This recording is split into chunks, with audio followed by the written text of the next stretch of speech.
আসসালামু রহমতুল্লাহি ওয়া বারাকাতুহু। দর্শকবৃন্দ, দেবীগঞ্জে সড়ক দুর্ঘটনায় মা ও মেয়ে নিহত হয়েছেন। ঘটনাটি ঘটেছে পঞ্চগড়ের দেবীগঞ্জে ঢাকাগামী একটি যাত্রীবাহী বাসের ধাক্কায় মা ও মেয়ে নিহত হয়েছেন। ইন্না লিল্লাহ। এরা হলেন মমতা বেগম ও তার মেয়ে মুনতাহা।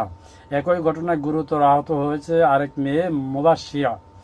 মমতা পৌর সদরের পটোয়ারি পাড়া এলাকার মোহাম্মদ আজাদের স্ত্রী। সোমবার 23 ফেব্রুয়ারি রাত 8টায় দেবীগঞ্জ সদর ইউনিয়নের নতুন বাজার আবদুল্লাহপুর এলাকায় এই দুর্ঘটনাটি ঘটে। প্রত্যক্ষদর্শীরা জানায়, দেবীগঞ্জ থেকে যাত্রী নিয়ে ঢাকার উদ্দেশ্যে যাচ্ছিল নাদের পরিবহন নামে একটি বাস।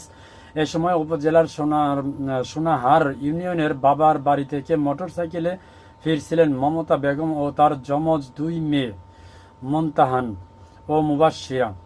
মোটরসাইকেলটি চালাচ্ছিলেন মমতার ভাগ্নে মনিরুল ইসলাম।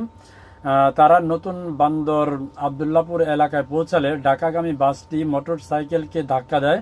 এতে ঘটনাস্থলে মমতা বেগম ও তার এক মেয়ে গুরুতর আহত হন।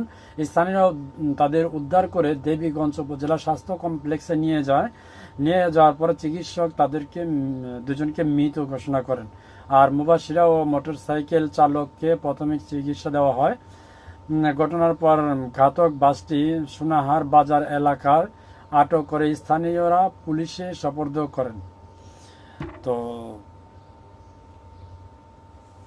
যারা মোটরসাইকেল চালান তারাও খুবই সাবধানে চলবেন।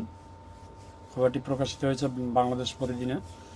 আর যারা বাস চালান তাদেরকে কি বলবো, তারাও দেখে শুনে চালাবেন, কারণ আপনার একটা অসতর্কতা কারণেই দুটি প্রাণ চলে গেল।